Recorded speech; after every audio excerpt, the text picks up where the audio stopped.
Good morning, sir. Good morning, sir. Vibisha, Yes. and from Tamil Nadu. So tell us something about yourself and what exactly are you? Where do you stay? What did you do? Sir, my name is P Vibisha. I come from Namakkal district in Tamil Nadu. I did my schooling in Namakkal district itself. I have done my graduation in BSc Agriculture in Annamala University, Chidambaram. Sir, in my free time, I like to do kitchen gardening and cycling. But from you are really an agriculturist in that sense. I mean, you've done in agronomy and faculty of agriculture. So how do you see? I mean, can you give us some description about the agricultural system in India? Uh, say in the last when we started and how we grew to the position that we are in. There was a time when we were importing not sufficient. Population was also less, of course, comparatively. Population has grown, but we have. So how can you give us some description about the agricultural policy and the systems in India? Well, I mean, I'm talking from since independence, it's a long distance, but in patches, can you explain it? Sir, after independence, during 1960s time, we were heavily dependent of our food on US. Through PL 480 scheme, we were importing the food grains from the USA. Later, we have to protect our farmers, we have rolled out MSP during 1960s itself. Then later, MS Swaminathan sir has contributed a lot through Green Revolution, and he promoted the high yielding varieties of rice and wheat that gave a huge success in agriculture, and yield got tripled earlier compared to earlier than now. And that later, sir, we have also rolled out many schemes for agriculture since then, like to protect our soil, MSP system, and then insurance system, crop insurance scheme like Pradhan Mantri Fasal Bima Yojana. And right now we are moving towards second green revolution, like to promote organic farming and natural farming, also sustainable agriculture. And now ICAR is focusing more on climate resilient varieties in the wake of climate change. Okay, now that's you've given us a broad history of it, but let us come to some details.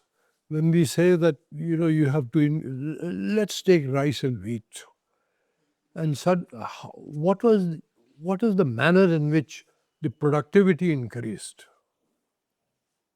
I mean, starting from any item. I mean, you can say, well, this is how we plowed the land, or this is how we generated seeds. Can you give us just on rice and wheat? Sir, when MS Swaminathan sir was doing the research, that time we took the high yielding varieties like Norin 10 from Sonalika and Kalyan Sona Mexican varieties wheat that gave the high yield production. Also, we have increased the fertilizers, chemical fertilizer application, and also we have invested a lot in irrigation facilities to promote the yield and productivity. And also, MSP gives income support to the farmers so that farmers have cultivated crops. Why do you keep using the word Swaminathan? There was a Department of Agriculture. There were a lot of people in India. Why do you say? Why do you keep repeating the word Swaminathan?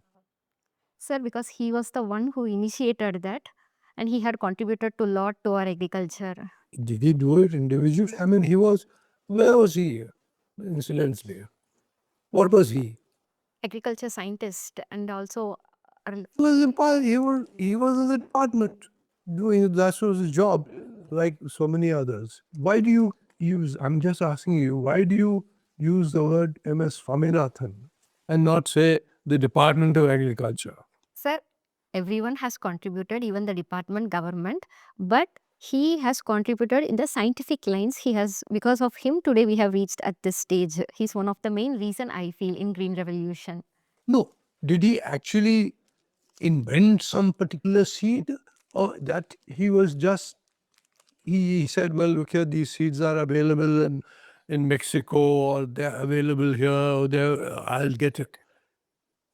In what way? You see, there are people who invent something, you know. There are people who manage to do things. Was he an inventor of any particular seed? Sir, through from Norman E. Borlaug, he he just got the idea for increasing the HYV seeds. So, okay, this is as far as agriculture is concerned. What are your other interests in, apart from, your science? Do you have any interest in any particular subject, or say as a hobby, or as in any manner? Sir, I was the part of NCC during my college days. Also, I have been interested in Coco during my school days onwards. I'm still playing, and cycling is one of my interest area because since from my childhood I was using cycle, and it gave me more relaxation also when I used to ride cycle. Then, sir, also I have little interest in environmental conservation. Environmental conservation. Okay, thank you. What is the difference between climate and environment? So climate is more of a broader term, include the weather pattern or for a prolonged time. For long term, we can say a climate, but environment it include like abiotic factors, biotic factors, ecosystem. It includes all the factors. I feel. You mentioned that Swaminathan, MS Swaminathan. Do you think an individual can make a difference in civil services? Yes, sir. Individual can make a lot of difference in civil services. How? Is whistleblower role a potential possibility? Yes, a whistleblower, we have to have proper whistleblower mechanism, so then it will be a possibility. Otherwise also there are a lot of civil servants who are playing a major role in at individual level to bring a change. For example, recently even the Supriya Sahu IAS officer, she got the UNEP Champion of the Earth award in the environmental conservation. And Armstrong Palme, who had built the road for Manipur to bring a lot of change in the grassroots level, I feel so. There is a fine line then as to when you become a civil servant who's a disruptor and a civil servant who's able to contribute within the defined parameters. How does one come to know where is that red line? Sir, as far as I understood, a civil servant should work within the constitutional boundaries and also promote the rule of law. We have to go by the legal ways, and we have to maintain also anonymous nature to do a good at grass. Legal ways you mentioned, the Supreme Court recently reversed one of its own judgment as to whether the governors and the president can keep legislation passed by legislature, a bill, for an indefinite period of time or not. That going back on the judgment, is that a good sign of strength of judiciary, or is it reflecting weakness of judiciary? Sir, Supreme Court's judgment, I I will say it's not going back, more of clarification on that manner, because there are some exceptional circumstances also we have to take at account. Just a limited period won't give the governor to decide for some exceptional circumstances. In that way, also there will be an encroachment on legislative domain if judiciary is giving the timeline. According to our constitution, between three arms, executive, legislature, and judiciary, legislature, and executive, among the three, which is the supreme according is this for constitutional India? Sir, I feel judiciary is the guardian of the constitution and it should keep check. Which of the three is supreme in the sense of reflecting the will of the people? Parliament, sir. And parliament can even change constitution, right? So here we are saying that the legislature's bill can be withheld by a in our case, ceremonial executive. Is it a fair balance of power in India, or is that some kind of a problematic case here? Sir, a state government will definitely reflect the will of the people, but at sometimes checks and balances are needed in our country to maintain a cooperative federalism. So in that case, governor is a constitutional post. He will be acting as a living bridge between the central government and Cooperative federalism, way back in 2014, this became a popular expression by our Prime Minister that he wants to build a cooperative federalism. In last 12 years, do you see cooperative federalism or centralization of administration?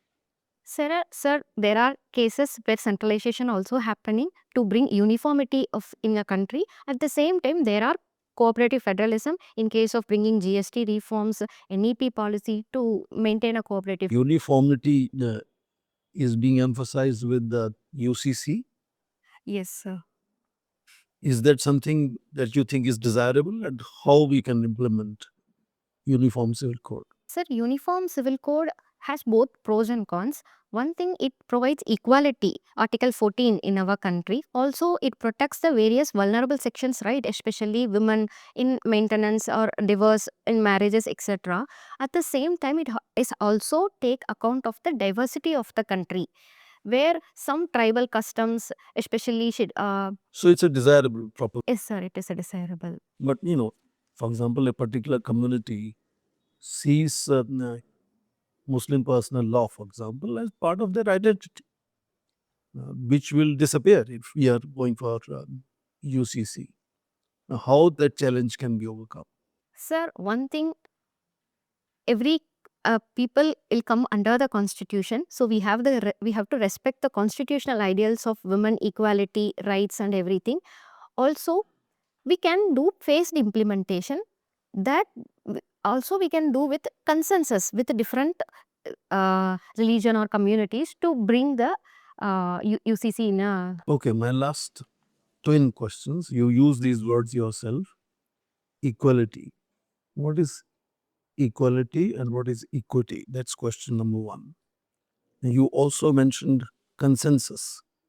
What is consensus and what is uniformity? Sir, first, equality. Equality is like everyone is equal under the law, no higher or lower. Everyone is same level. But equity is bringing the people under different levels for achieving that equality, like through affirmative action, like that. Then consensus and uniformity. Sir, uniformity is like everyone is having same standards, everyone is following the same pattern. But consensus like to bring little inclusivity also, to accept the differences between the people or even government and everything, sir. Okay, you talked about agriculture. You talked about PL 480. What is PL? Sir, sorry, sir, I'm not aware about it. Public Law 480. It was actually a law passed by the US Congress in 1954. So when you are making using a terminology, it's better that you need to have. See, when we talk of agriculture, in North India, we have Kharif crop, Rabi crop. But when it comes to Tamil Nadu, we talk of Kuruvai. What is Kuruvai? Sir, Kuruvai is the season. It's almost similarity with the Kharif season only. We're growing the crops in Tamil Nadu, sir. So there was a problem on Kaveri waters that Kuruvai crop was not getting adequate water. So can you explain what was the problem between Tamil Nadu and Karnataka with respect to the Kuruvai sowing, and what was the genesis of that? Sir, Kaveri River, it is originated in Karnataka and then it is passing through the Tamil Nadu and flow in Bay of Bengal, where at that time the river, the dispute arise, they have divided the water sharing mechanism, where like around more than 40% share comes to Tamil Nadu and Karnataka. But because sometimes Bangalore is facing more water scarcity also, and Tamil Nadu also needs for Kaveri Delta region agriculture. They need more water because there is completely paddy cultivation around there. So that was the dispute, that we are getting less water between the state governments. That water is more needed like that, because due to variability of the monsoon also one of the reason. So, Supreme Court has installed that Kaveri Water Dispute Tribunal and Kaveri Water Management Authority to resolve the differences. So when was this dispute, when did this dispute arise, and what is the genesis? Which dam actually causes this problem, and when was this dam built?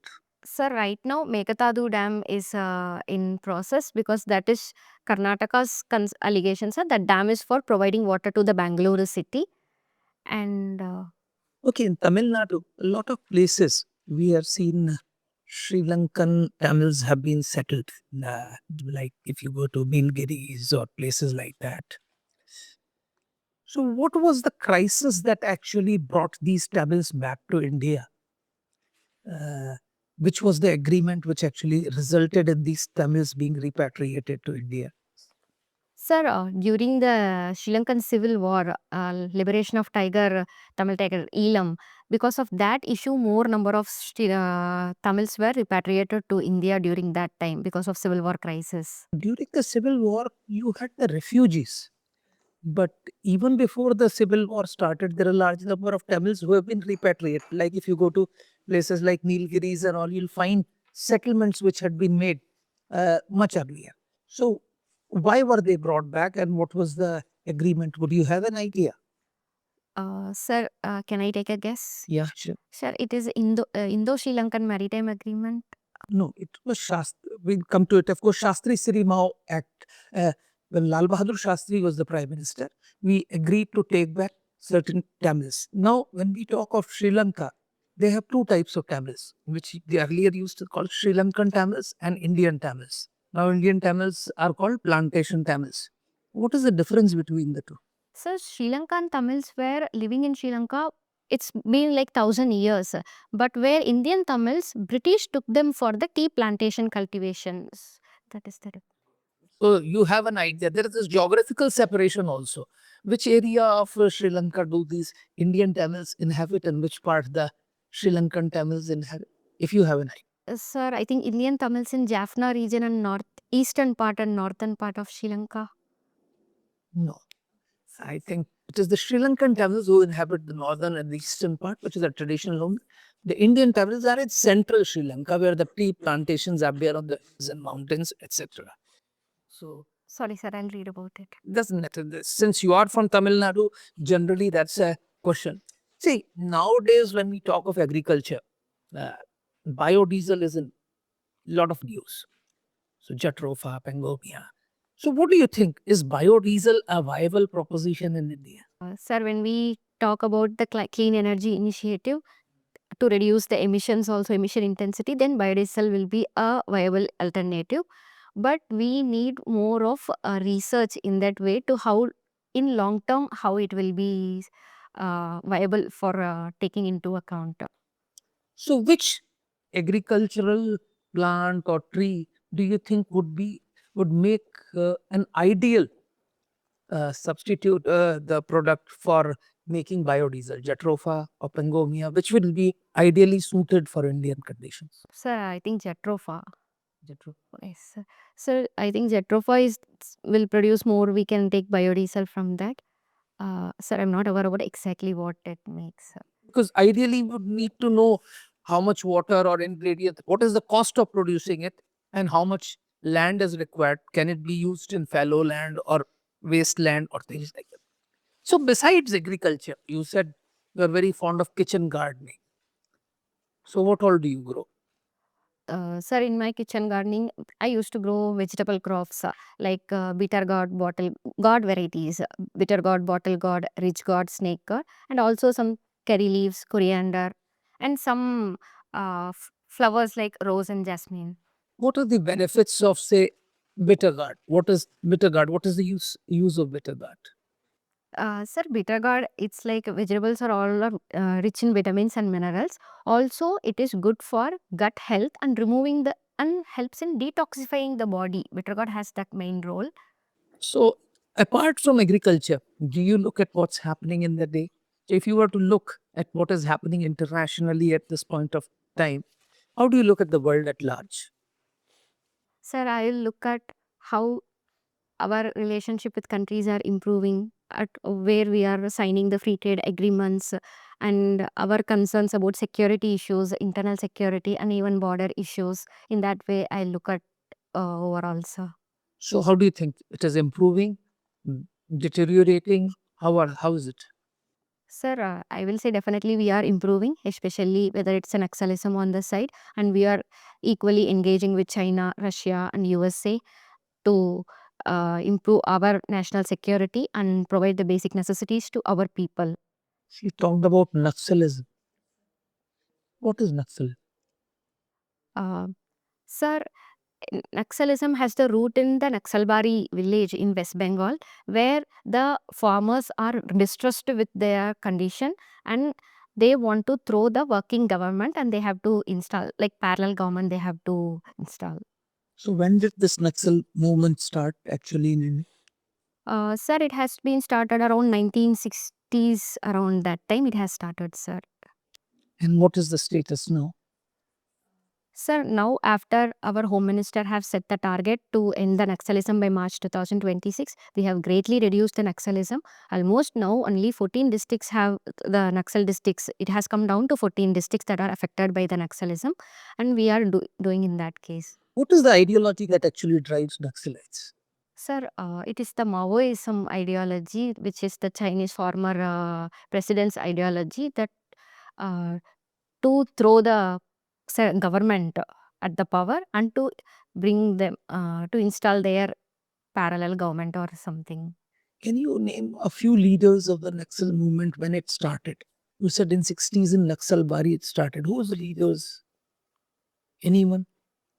Sorry, sir, I'm not aware about that. Okay. Is Naxalism there in Tamil Nadu? Are there districts affected by Naxalism in Tamil Nadu? Oh, no, sir, Naxalism. So you said Naxalism is a major problem where we have improved. What about in our neighborhood? How are things happening in our neighborhood? Since you are from Tamil Nadu, what's happened in Sri Lanka in last 5 years? How would you see Sri Lanka in last 4-5 years? Sir, Sri Lanka was grappling with severe economic crisis and balance of payment crisis. At that time, former president and prime minister Gotabaya Rajapaksa and the Rajapaksa's brothers, they have left the country. Later, Anura Kumara Dissanayake came to power as Sri Lankan prime minister. Also, because one of the reason is their debt crisis in to the China. Also, one of the reason they are heavily indebted to China. Actually, when Gotabaya Rajapaksa and Mahinda Rajapaksa were toppled, and they were toppled in a people's movement. This Nike came just now. So what happened in between? Sir, organic farming, they were promoting the organic farming where they completely banned the chemical fertilizers.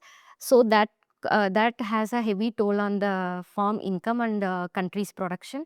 Because of that leads to all the crisis. So one of the reasons, major reasons was that radical insistence on organic farming where they banned complete imports of pesticides and fertilizers, leading to a drastic reduction and major rise, which of course, but what I was asking was that when the toppling of the government took place, this Naika came in elections now. We didn't have an elections immediately after the government. So from that crisis, when there was no electricity, there was no milk, there were no basic necessities, the country was in a very, very crisis. Before the elections happened, the Sri Lanka had reached a stable position. So somebody actually governed. Who was the ruler? Did you know? Do you know? It's not that immediately from Gotabaya Rajapaksa, Dissanayake came into an election. There was an interim administration.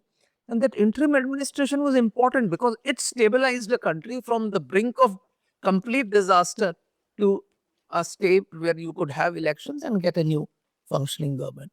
You have an idea. Sir, I think Ranil Wickremesinghe government. And what is happening to him now? Sorry, sir. What is the government in Sri Lanka doing to the former president? Sir, I have to check on it. I have to read about it once. And this is going to be a third interview of the UPSC. Second. And there's, I think you gave for forest service, forest also. So I said, that's how. I think I finished it. That's. No, since we are talking of Sri Lanka, there is this whole new trend of young people coming to the streets. Sri Lanka, then we had Bangladesh, and then we had Nepal. And what is unusual is that these unorganized young people on the street are able to bring down the government. 4 months, 4 weeks, 2 days. What explains that? So that is Gen Z's protest actually that happened in. They're unorganized youth. How can they bring down government in 4 months in Sri Lanka, 4 weeks in Bangladesh, and 2 days in Nepal? Sir, I think here social media plays a very important role, especially through disinformation and misinformation campaign also. They are mobilizing the huge crowd against the government. Some countries are banning social media until you reach a certain age, let's say 14 years, case of Australia, I think. Is that desirable, and how to implement it? Sir, Australia has banned below 16 years of social media ban in there because of concerns of various online bullying and cyber security issues are lots there. Concerns are fine. How to implement that? Sir, we have to age verification has to be done at the. You open an application, it asks you, are you 18? A 3-year-old toddler could say yes. Is there any other innovative way to deal with it? Sir, we have DPDP laws in India also to for parental consent is very necessary for that. Through that way, I think, sir, in India it is very difficult because of the scale. We have large population, so we have to build a like a committee. We have to set up and we have to analyze it properly because there are a lot of fake accounts also in that case, and also without breaching the privacy, it is very difficult. Your hobby, you mentioned cycling. Have you done long distance cycling? What kind of cycling you have done? Sir, though I'm not a professional cycler, but childhood onwards, cycle was part of my life. It's like whether going to school, even in agriculture college, I used to cycle completely. So if you're a district magistrate potentially, how will you encourage in your district that people forget using vehicles, that they should come back and use bicycles? What as an administrator you can do to promote that? Sir, as a administrator, first through school level and college level, I should include cycling as an important part of curriculum to bring the habit of cycling. Also, I can bring about the dedicated cycling lanes through infrastructure, or we have also implement this bike sharing schemes like promoting cycling to go to work like that. Then also we have to create awareness campaigns, the importance of cycling, especially in the health issues and its improvement in health benefits like cardiovascular issues, everything. Other than physical benefits, how does cycling as a habit or as a hobby uh, help us in building character? Sir, one way through regular cycling, we can promote the discipline to do a particular activity. Also, cycling will give little mental relaxation when we go out casually in evening time or early morning time. That will calm down or give some peace of relaxation that will help in emotional regulation. Let me be more specific. I want to probe this. As an administrator, is there a link of cycling as a hobby, building your character to be a good civil servant? Yes, sir, it is there. So what is the link? Is there a link? Yes, sir, I can promote ecological benefits also through that. I am a part of a administrator. I can be a role model for others to. If you're cycling in any Indian city today, Kanpur, Lucknow, New Delhi, what happens? What is the first challenge you will face if you're doing cycling in Delhi or? So one thing, road safety is one important way because of reckless driving and others speeding can be a potential threat for my cycling. Also, infrastructure is needed. We don't have special dedicated cycling lanes or channels that will allow cycling. We have to take a normal road. In that way also it is little lethal. Also, we have to promote safety and we have to wear safety helmet. My last question to you, how do you distinguish between safety and security? Sir, in context of cycling, You can take any example. sir, safety is more of ourselves also we have to do it through like our own self care through we have to wear like in case of cycling whether it is safe driving we have to be more aware of that. Security is like it's both sides, I feel. From either government also, part of all the stakeholders will come under. If it is security, we have to all the stakeholders have role in that. Whether it's from a part of the government, we have to provide infrastructure facilities and others. Also, as a citizen, I have not to be a passive role. I have to be an active role in care of myself, like that. Thank you.